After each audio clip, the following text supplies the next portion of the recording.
Assalamualaikum sahabat, ketemu lagi di cerita MW. Pertama-tama saya mau berterima kasih dulu atas apresiasinya para sahabat semua untuk video saya di minggu lalu, yaitu tentang kucing bukan kesayangan Nabi. Terima kasih sudah membantu untuk like dan share gitu. Kemudian hari ini saya akan mencoba membahas tentang hal yang selama ini menjadi pertanyaan di dalam hati saya. Apakah benar Nabi Muhammad itu tidak pernah digambar? Nah, yang saya kaget adalah ketika saya browsing, saya menemukan ilustrasi tentang Nabi Muhammad. Bahkan ada di beberapa gambar itu lukisan Nabi Muhammad disebutnya ya di dalam website itu. Nah, bergerak dari situ maka di hari ini saya ingin menyampaikan tentang fakta-fakta bahwasanya di masa yang lalu Nabi Muhammad itu boleh digambarkan. Meskipun pada kenyataannya di hari ini para ulama sepakat bahwa tidak boleh memahat, menggambar, atau melukis Nabi Muhammad dalam bentuk apapun.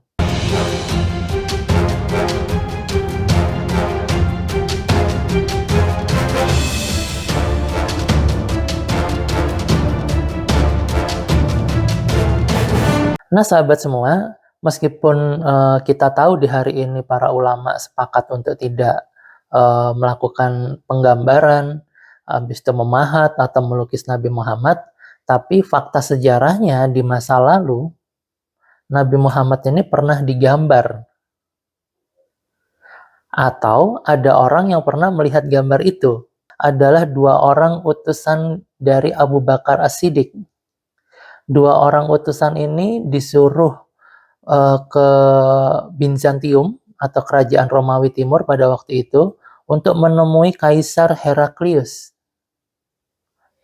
Ketika terjadi dialog dengan Heraklius, kedua utusan ini ditampakkan 14 sosok lukisan Nabi. Dari 14 sosok lukisan Nabi itu, salah satunya mereka mengenali karena salah satu dari lukisan itu adalah Nabi Muhammad. Menurut riwayat, Kaisar Heraklius menerima 14 lukisan itu dari Nabi Daniel. Itu yang pertama. Terus yang kedua, bagi umat Islam yang beraliran Syiah, menggambar itu bukan menjadi sesuatu yang ditabukan atau sangat toleran lah dengan hal yang menggambar ini. Maka seniman-seniman Islam Syiah itu beberapa kali melakukan penggambaran atau lukisan yang diklaim bahwa itu adalah Nabi Muhammad. Kemudian kalau kita merujuk lagi sejarah, kita mundur lagi ke tahun 1129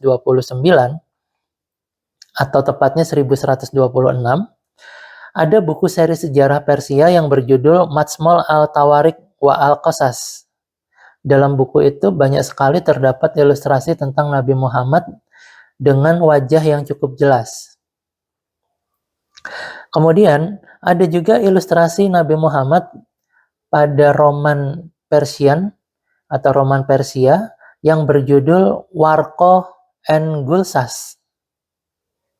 Diperkirakan buku ini dibuat pada tahun 1240 Masehi. Kalau mau melihat naskah buku ini, ilustrasi tentang Nabi Muhammad yang ada di buku ini, sahabat semua bisa mengunjungi Museum Topkapi yang ada di Turki. Nah, di tahun yang sama, yaitu di tahun 1240 tadi, itu terjadi invasi. Kerajaan Mongol pada waktu itu melakukan penyerangan terhadap Persia. Nah, ketika melakukan penyerangan itu, banyak buku-buku yang hancur di dalam perpustakaan. Nah, di antara buku-buku yang hancur itu ternyata banyak sekali gambar atau ilustrasi-ilustrasi gambar manusia. Di hari itu, menggambar ilustrasi manusia di dalam sebuah buku adalah menjadi hal yang lumrah.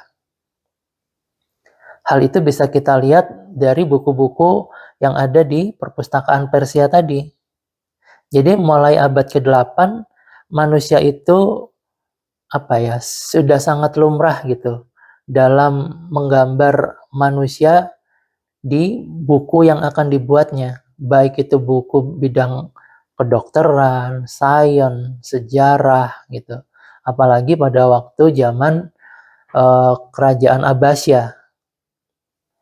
Kebiasaan untuk membuat ilustrasi gambar manusia itu akhirnya meluas sampai ke daerah Spanyol, daerah Afrika Utara, Suria, Mesir, Turki, Mesopotamia. Nah, kemudian ada apa lagi? Ada lagi buku yang memuat tentang sastra dan sejarah yang diberi judul Jami' al-Tawarikh. Buku ini ditulis oleh seseorang yang bernama Rashid al-Din Hamadani pada tahun 1305, yaitu pada zaman tadi, dinasti Mongol. Di situ memuat ilustrasi Nabi yang tidak ditutupi wajahnya. Karya tersebut bisa disebut adalah buku sejarah pertama di dunia karena dalam buku tersebut memuat berbagai macam kebudayaan-kebudayaan maupun peristiwa-peristiwa penting yang terjadi di Eropa maupun di Tiongkok. Kemudian buku itu juga menceritakan tentang kerajaan Mongol. Kalau mau melihat buku ini ada di mana saat ini, buku ini sebenarnya manuskripnya tersebar di beberapa tempat. Salah satunya ada di University of Edinburgh di Skotlandia, kemudian ada di Museum Noor Foundation yang ada di London. Kemudian juga ditemukan sehelai manuskrip yang bergambar Nabi Muhammad dengan judul Majma' al-Tafarik di tahun 1425 di kota Herat di Afghanistan. Pada tahun 1436 juga ditemukan lagi sebuah manuskrip dengan gambar Nabi Muhammad sedang menjumpai Nabi Ismail, Nabi Ishak, dan Nabi Lut di surga. Masih di tempat yang sama, di Herat tadi, di Afghanistan. Kemudian ada buku sejarah tentang kehidupan Nabi. Kalau kita mengenalnya di hari ini, Sirah Nabawi ya. Di sini disebutnya Syiar in-Nabi. Syiar in-Nabi ini ditulis oleh Mustafa Putra Yusuf yang berasal dari Erzurum. Erzurum itu daerah timur dari Turki. Ada sebuah kota di daerah timur kota Turki, negara Turki. Buku ini ditulis pada tahun 1388. Kemudian pada pemerintahan Murad III, Murad III ini memerintahkan agar buku tadi dibuat versi ilustrasinya. Maka yang menyelesaikan karya tadi adalah Lutfi Abdullah pada tanggal 16 Januari 1595 Masehi. Nah, buku ini memuat banyak sekali ilustrasi dalam bentuk miniatur. Ada sekitar 814 lukisan miniatur dan itu terbagi menjadi 6 bagian atau 6 volume. Volume pertama, kedua, dan keenam itu bisa kita jumpai di Museum Topkapi yang ada di Turki tadi. Sementara untuk volume ketiga ada di perpustakaan di New York. Volume keempat berada di perpustakaan Chester Beatty yang ada di Dublin, Irlandia. Sisanya ada di tangan kolektor, sahabat semua. Pada kisah Syiar in-Nabi ini, wajah Nabi sudah tidak digambarkan utuh, melainkan hanya berwajah putih, tanpa lengkap ada mata, hidung, dan lain sebagainya. Kemudian juga ada satu manuskrip yang sangat populer, yaitu ada sebuah manuskrip yang bergambarkan tentang Isra Mi'raj, atau yang dalam bahasa Persia disebutnya Mi'raj Nameh. Di sana terlihat Nabi Muhammad sedang duduk di atas kuda terbang yang disebut buraq.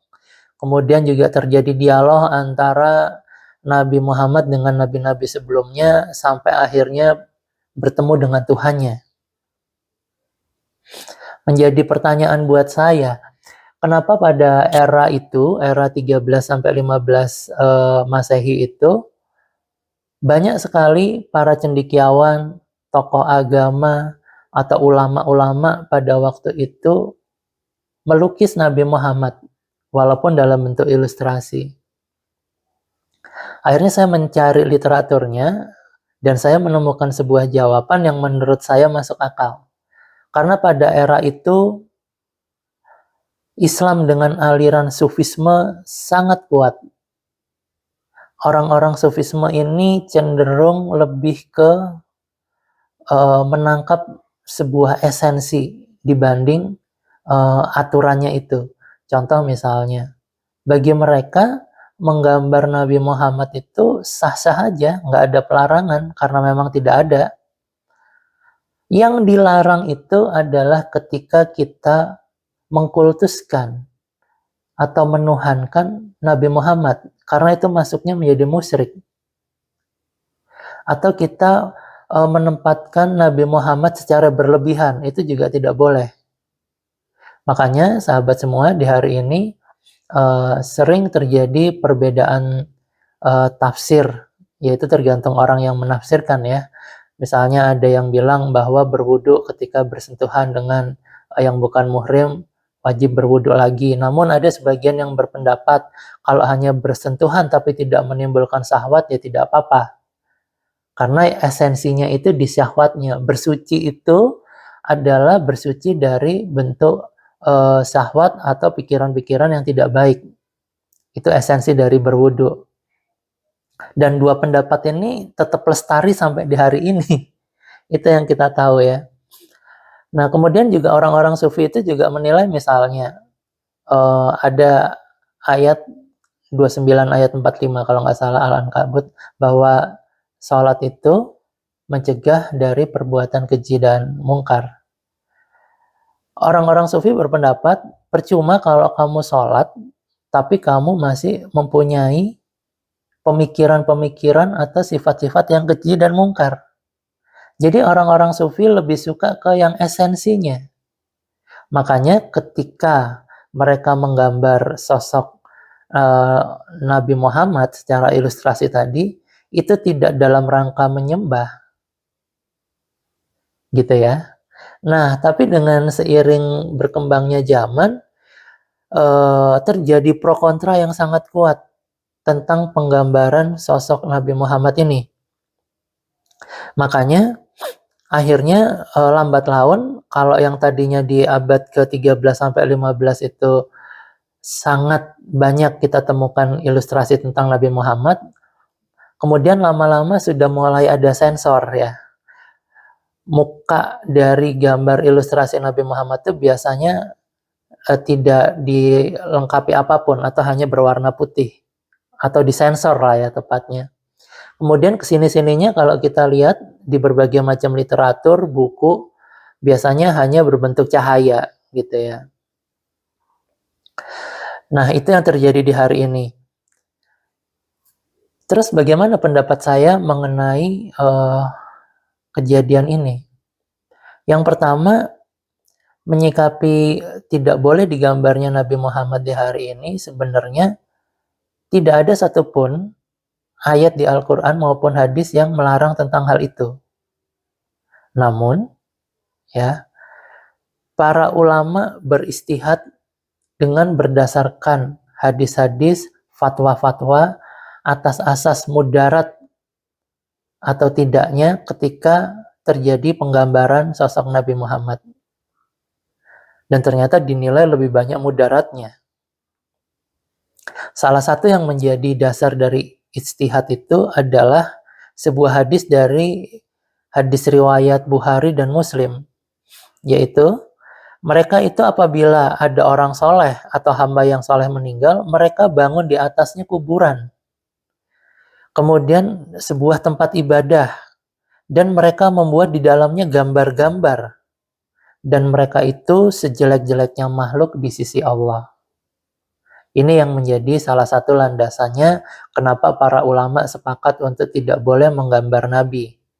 Selain takut dikultuskan, takut disembah, Sekarang aja dengan tidak digambarkan, banyak juga orang yang melakukan hal-hal yang berlebihan terhadap sosok Nabi Muhammad ini. Kemudian, lepas dari dilarangnya menggambar sosok Nabi Muhammad, bahwasanya seniman-seniman Islam di masa lalu ketika menggambar itu memang tidak ada niatan untuk menyembah, mengkultuskan, atau bahkan menghina.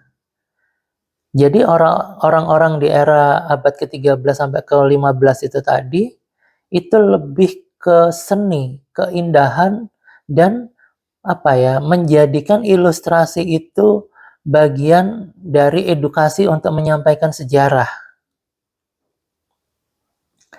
Nah, kemudian selanjutnya sampai di hari ini, ya, saya tidak pernah menemukan, atau setidaknya belum menemukan bahwasanya ada riwayat yang menceritakan ada sahabat Nabi yang melihat Nabi pada waktu itu, hidup sejaman maksud saya, mengenali Nabi secara sosok, kemudian menggambarkannya.